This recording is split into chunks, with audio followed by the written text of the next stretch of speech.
Assalamualaikum warahmatullahi wabarakatuh. Perkenalkan, kami dari kelompok 5 izin mempresentasikan hasil diskusi kami yang berjudul analisis kredit yang bersumber dari KR Subramayan dan John J. Will, analisis laporan keuangan buku 2 yang beranggotakan saya Zulfarida Isnaini 21001, Sulanuris Wahyudi dengan NPM 21009, Septiasi Indra dengan NPM 210020, Muhammad Ridwan Firdaus dengan NPM 210027, Sylvia Amalia dengan NPM 210033.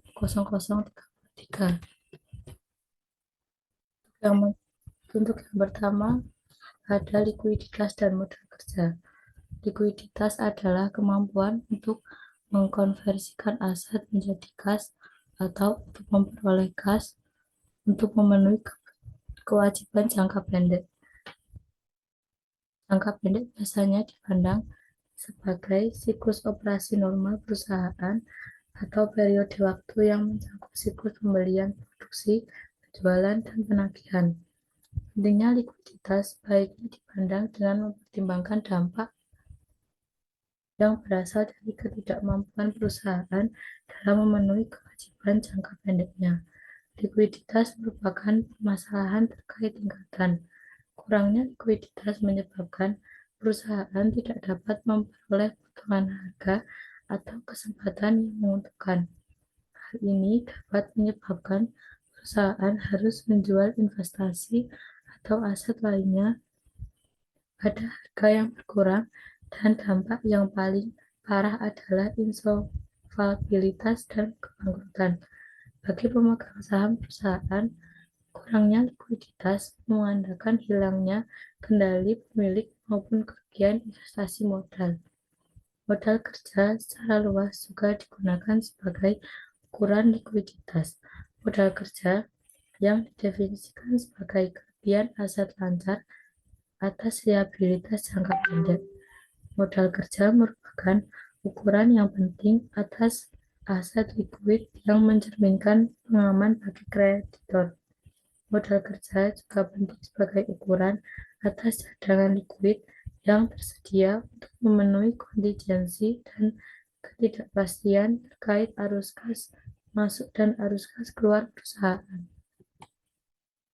Nah, selanjutnya ada aset lancar dan liabilitas jangka pendek. Aset lancar adalah kas dan aset lain yang secara wajar diharapkan dapat direalisasikan sebagai kas atau dijual atau dikonsumsi dalam 1 tahun atau dalam siklus operasi normal suatu perusahaan jika lebih dari 1 tahun. Liabilitas jangka pendek adalah kewajiban yang diharapkan akan dipenuhi dalam jangka waktu yang relatif pendek, biasanya 1 tahun. Liabilitas jangka pendek biasanya mencakup utang usaha, hasil bayar, pinjaman bank jangka pendek, utang pajak, biaya yang harus dibayar, dan bagian lancar dari utang jangka panjang.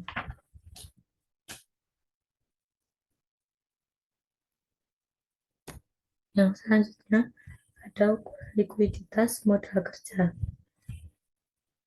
Perjanjian pinjaman dan intended obligasi atau kontrak obligasi seringkali berisi ketentuan untuk mengelola tingkat modal kerja minimum. Analisis keuangan menilai besaran modal kerja untuk kepuasan dan rekomendasi investasi. Instansi pemerintah menghitung jumlah modal kerja keseluruhan untuk tindakan kebijakan dan peraturan.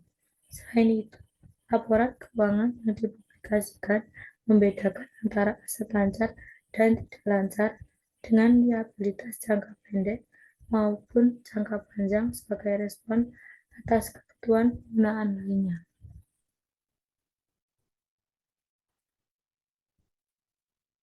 Yang selanjutnya ada ukuran likuiditas rasio lancar. Ilustrasi sebelumnya menekankan perlunya mempertimbangkan modal kerja relatif. Artinya, kelebihan modal kerja sebesar 200 US menghasilkan kesimpulan berbeda untuk perusahaan dengan aset lancar sebesar 300 dengan perusahaan yang memiliki aset lancar sebesar 1.200.000. Ukuran relatif yang umumnya digunakan dalam praktik lancar rasio ditentukan sebagai berikut. Rasio lancar sama dengan aset lancar dibagi liabilitas jangka pendek.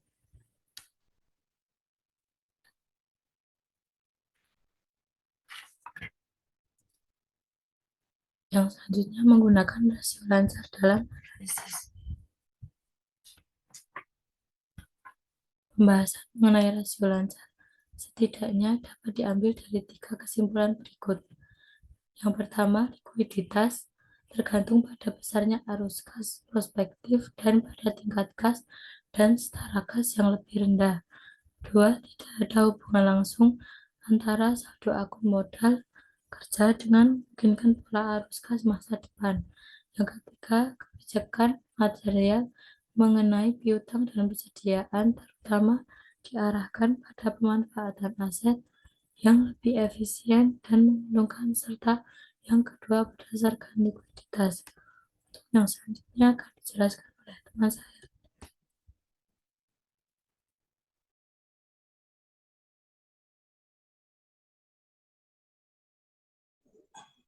Baik, yang selanjutnya ada ukuran likuiditas dengan rasio berbasis kas. Kas dan setara kas merupakan aset lancar yang paling likuid. Bagian ini akan membahas ukuran likuiditas dengan menggunakan rasio berbasis kas. Next.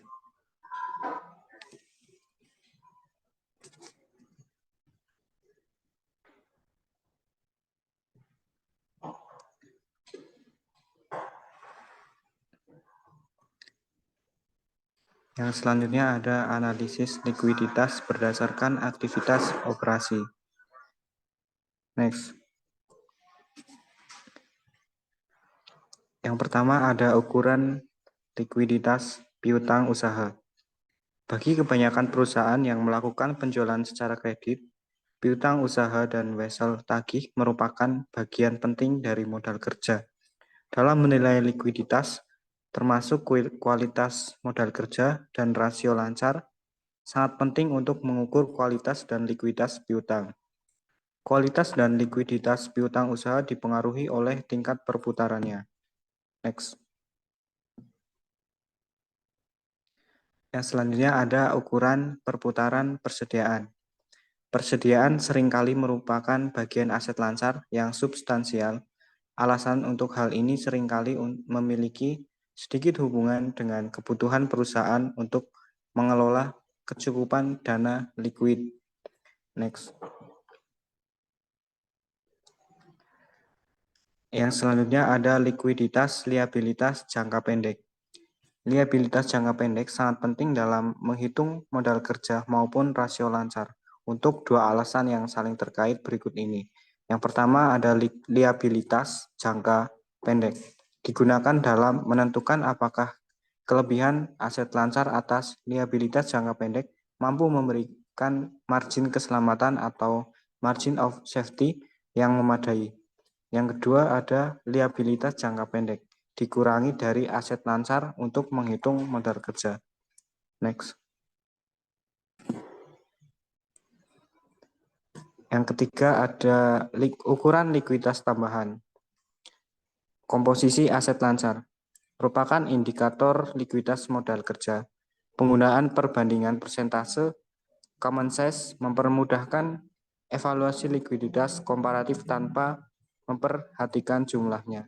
Bisa dilihat pada ilustrasi 10.7, yaitu aset lancar Texas Electric dan presentasi ukuran sama atau common size untuk tahun ke-1 dan tahun kedua disajikan berikut ini. Aset lancar yang kas tahun ke-1 terdapat $30.000. Tahun kedua terdapat $20.000. Yang selanjutnya ada piutang usaha sebesar $40 pada tahun ke-1 dan $30 pada tahun kedua. Lalu persediaan dapat $30 pada tahun ke-1 dan tahun kedua terdapat $50. Sehingga total aset lancar tersebut jika dijumlahkan pada tahun ke-1 sebesar $100.000 dan dengan tahun kedua itu sama sebesar $100.000. Next.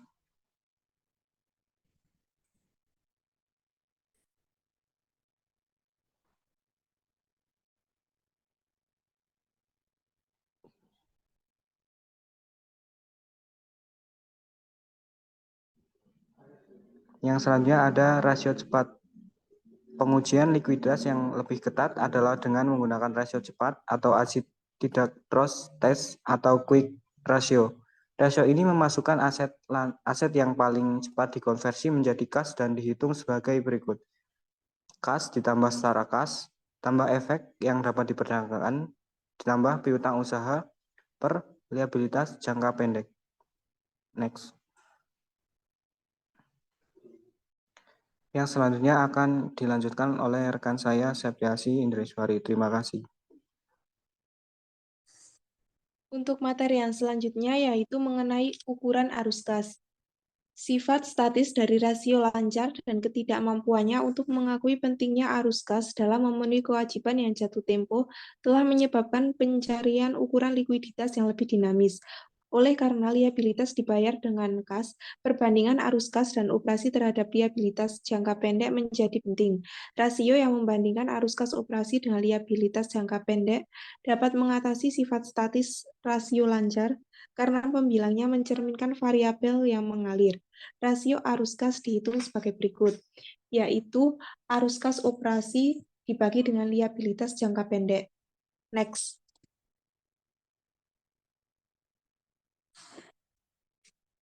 Untuk yang selanjutnya yaitu fleksibilitas keuangan. Fleksibilitas keuangan merupakan kemampuan suatu perusahaan untuk mengambil langkah-langkah untuk melawan gangguan tak terduga dalam arus dana. Hal tersebut dapat berarti kemampuan untuk meminjam dari berbagai sumber, untuk meningkatkan modal ekuitas, untuk menjual dan menarik kembali aset, atau untuk menyesuaikan tingkat dan arah operasi untuk memenuhi perubahan keadaan. Kapasitas perusahaan untuk meminjam tergantung pada beberapa faktor dan dapat berubah. Kapasitas tersebut bergantung pada profitabilitas, stabilitas, ukuran, posisi industri, komposisi aset, dan struktur modal. Selain itu juga tergantung pada kondisi pasar kredit dan tren. Next.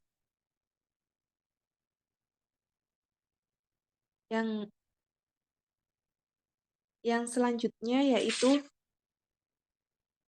struktur modal dan solvabilitas, dasar-dasar solvabilitas. Analisis solvabilitas perusahaan berbeda dengan analisis likuiditas. Pada analisis likuiditas, horizon waktu cenderung pendek untuk perkiraan arus kas yang lebih akurat. Perkiraan jangka panjang kurang bisa diandalkan. Akibatnya penggunaan analisis solvabilitas kurang tepat, tetapi lebih mencakup ukuran-ukuran analitis. Analisis solvabilitas melibatkan beberapa elemen utama. Analisis struktur modal adalah salah satunya. Struktur modal merujuk pada sumber pendanaan perusahaan. Pendanaan dapat berasal dari modal ekuitas yang relatif permanen hingga sumber pendanaan jangka pendek yang lebih temporer dan berisiko. Setelah perusahaan memperoleh pendanaan, maka perusahaan akan menginvestasikannya pada berbagai aset. Aset merepresentasikan sumber keamanan sekunder bagi pemberi pinjaman dan dapat berasal dari pinjaman yang dijamin oleh aset tertentu hingga aset yang tersedia sebagai pengaman umum untuk kreditor tidak terjamin. Next. Untuk yang selanjutnya yaitu pentingnya struktur modal. Struktur modal merupakan pendanaan ekuitas dan utang pada perusahaan yang sering diukur dalam besaran relatif berbagai sumber pendanaan. Stabilitas keuangan perusahaan dan risiko kebangkrutan tergantung pada sumber pendanaan dan jenis maupun jumlah berbagai aset yang dimilikinya. Next. Yang selanjutnya yaitu karakteristik utang dan ekuitas. Pentingnya menganalisis struktur modal diambil dari berbagai perspektif. Salah satunya adalah perbedaan antara utang dan ekuitas. Ekuitas merujuk pada modal risiko suatu perusahaan. Karakteristik modal ekuitas mencakup imbal hasil yang tidak pasti atau tidak ditentukan dan tidak memiliki pola pembayaran kembali. Modal ekuitas berkontribusi terhadap stabilitas dan solvabilitas perusahaan. Modal ekuitas ini biasanya bersifat permanen, kegigihan dan dalam masa kesulitan dan tidak memiliki persyaratan dividen yang bersifat wajib. Perusahaan dapat menginvestasikan pendanaan ekuitas pada aset jangka panjang dan membuka kemungkinan pada usaha yang berisiko tanpa hambatan atas penarikan kembali. Next.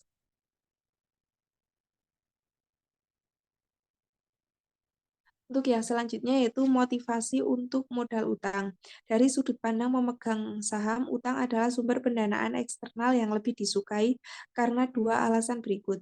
Yang pertama yaitu bunga atas sebagian utang dan tetap memberikan biaya bunga kurang dari imbal hasil atas aset operasi itu. Kelebihan imbal hasil adalah untuk keuntungan investor ekuitas. Kemudian yang kedua yaitu bunga adalah beban yang dapat dikurangkan terhadap pajak, sedangkan dividen tidak dapat dikurangkan terhadap pajak. Next. Untuk materi yang selanjutnya akan dilanjutkan oleh rekan saya. Selanjutnya yaitu konsep leverage keuangan. Leverage keuangan mengacu pada penggunaan dana pinjaman atau utang untuk meningkatkan potensi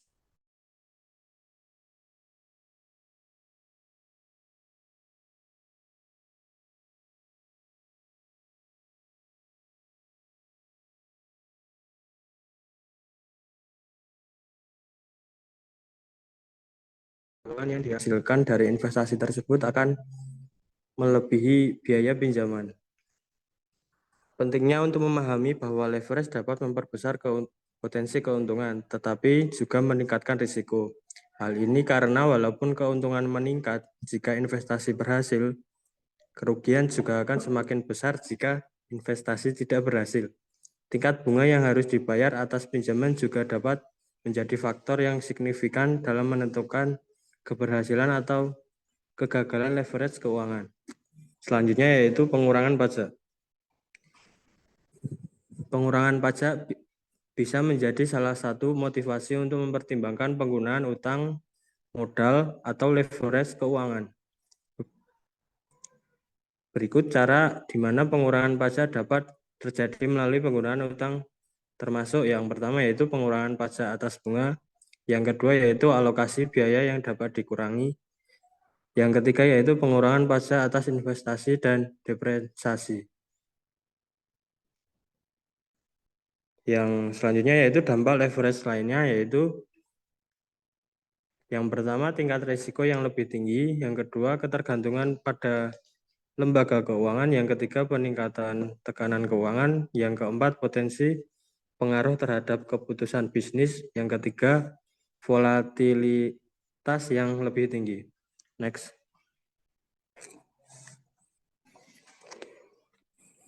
Selanjutnya yaitu penyesuaian untuk analisis struktur modal.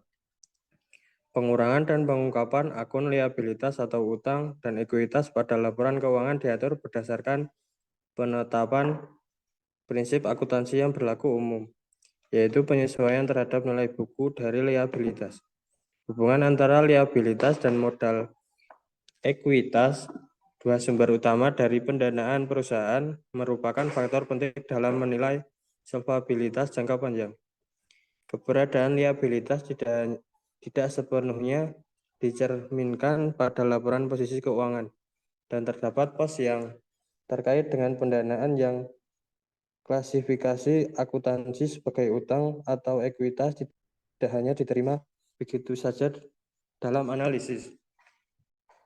Yang pertama yaitu pajak penghasilan tangguhan, yang kedua sewa operasi, yang ketiga pendanaan di luar laporan posisi keuangan, yang keempat liabilitas kontingensi, yang kelima kepentingan non pengendali. Next.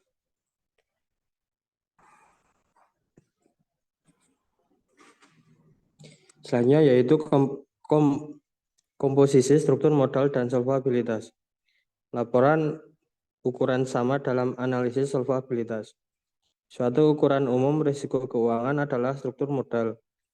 Analisis komposisi atau analisis dengan membuat common size statement atas bagian kewajiban dan ekuitas pada neraca. Next.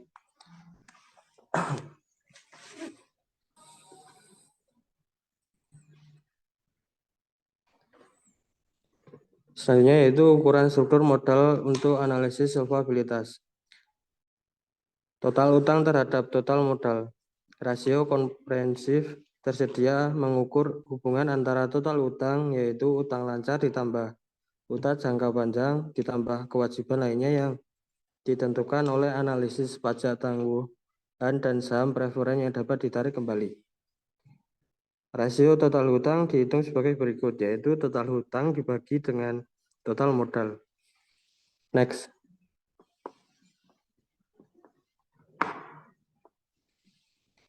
Selanjutnya yaitu total utang terhadap modal likuiditas. Ukuran lain dari hubungan utama terhadap sumber modal adalah rasio total utang terhadap modal ekuitas. Rasio total utang terhadap modal ekuitas dihitung sebagai berikut. Total utang dibagi dengan ekuitas pemegang saham. Next.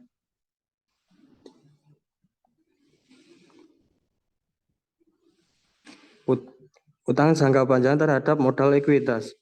Rasio utang jangka panjang terhadap modal ekuitas mengukur hubungan antara utang jangka panjang terhadap modal ekuitas.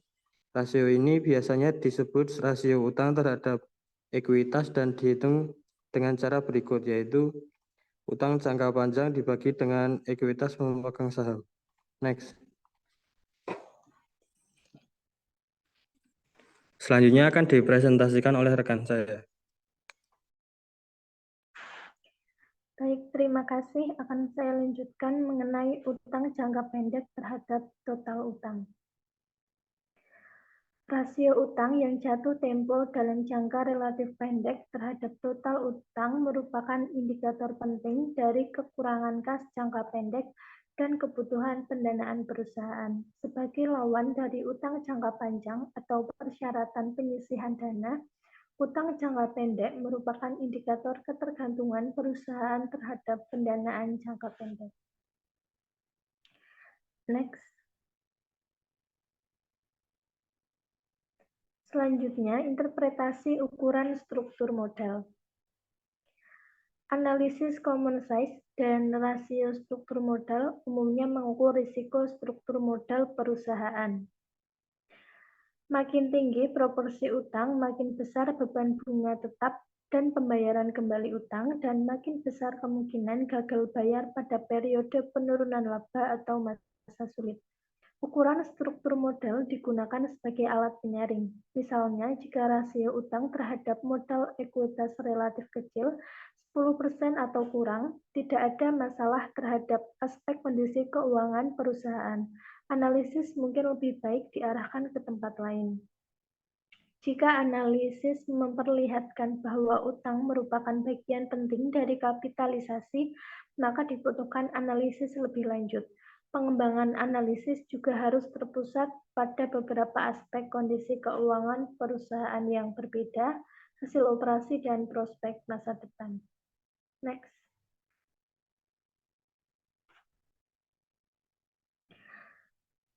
Selanjutnya ada ukuran solvabilitas berdasarkan aset. Sini ada dua, yaitu komposisi aset dan analisis komposisi aset.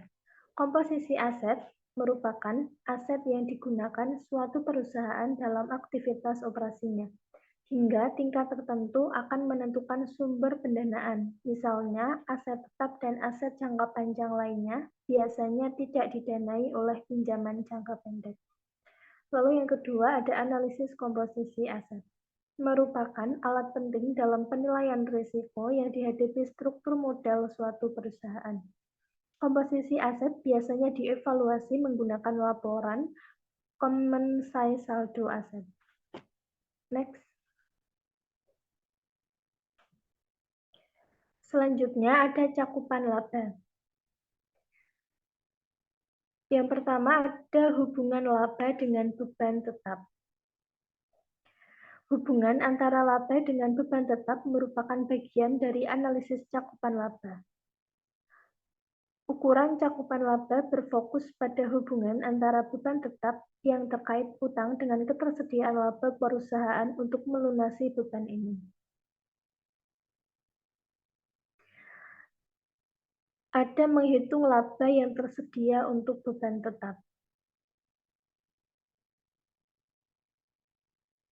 Tingkat laba yang digunakan dalam menghitung rasio cakupan laba perlu diperhatikan untuk mempertimbangkan pertanyaan berapa tingkat laba yang paling representatif dalam menyatakan jumlah yang benar-benar tersedia di masa depan untuk membayar beban tetap yang terkait dengan utang. Lalu yang kedua ada menghitung beban tetap. Selanjutnya ada menghitung laba terhadap beban tetap. Dan yang terakhir ada perhitungan pro forma laba terhadap beban tetap. Lalu yang kedua ada analisis periode penagihan bunga. Lalu yang ketiga ada hubungan arus kas dengan beban tetap. Sini ada dua, yaitu rasio arus kas terhadap beban tetap. Ini biasanya dihitung dengan menggunakan kas dari operasi sebagai pembilang sebagai ganti dari laba pada rasio laba terhadap beban tetap. Selanjutnya ada kas dari operasi yang permanen. Hubungan antara arus kas operasi perusahaan dengan beban tetap penting dalam analisis solvabilitas jangka panjang. Karena hubungan ini penting. Selanjutnya ada cakupan laba atas dividen saham preferen. Yang pertama ada interpretasi ukuran cakupan laba. Nah, yang kedua ada pentingnya keragaman dan daya tahan laba untuk cakupan laba. Lalu yang ketiga ada pentingnya keragaman dan daya tahan laba untuk cakupan laba. Selanjutnya ada lampiran peringkat utang. Yang pertama ada peringkat kredit obligasi. Peringkat kredit obligasi merupakan cerminan kombinasi penilaian atas kelayakan kredit, penerbit obligasi, dan kualitas efek yang dinilai. Peringkat mengukur risiko kredit, di mana risiko kredit merupakan kemungkinan perkembangan yang tidak menguntungkan kreditor. Penilaian kelayakan kredit ini dinyatakan dalam simbol yang mencerminkan tingkat risiko. Lalu yang kedua ada peringkat obligasi perusahaan. Dalam pemberian peringkat penerbitan obligasi industri, Badan Pemeringkat berfokus pada perlindungan aset, sumber daya keuangan, kemampuan menghasilkan laba, manajemen, dan penyisihan pelunasan utang spesifik dari perusahaan yang menerbitkan obligasi. Selain itu, yang juga penting adalah ukuran perusahaan, pangsa pasar, posisi industri, pengaruh musiman, dan kondisi perekonomian secara umum. Perlindungan aset mengacu pada sejauh mana utang-utang perusahaan dapat ditutup oleh asetnya. Salah satu ukuran yang digunakan adalah rasio aset berwujud terhadap utang jangka panjang. Lalu yang ketiga ada keterbatasan permainan peringkat. Peringkat utang berguna bagi penerbitan utang dalam jumlah besar. Namun, kita harus memahami keterbatasan bawaan dari prosedur standar Badan Pemeringkat. Seperti analisis efek ekuitas, analisis dapat diperbaiki oleh peringkat. Penerbitan utang mencerminkan berbagai karakteristik. Karakteristik ini memberikan kesempatan untuk mengidentifikasi perbedaan antara berbagai kelompok peringkat dengan menilai dampak yang menguntungkan dan merugikan dalam kelompok peringkat mereka. Next.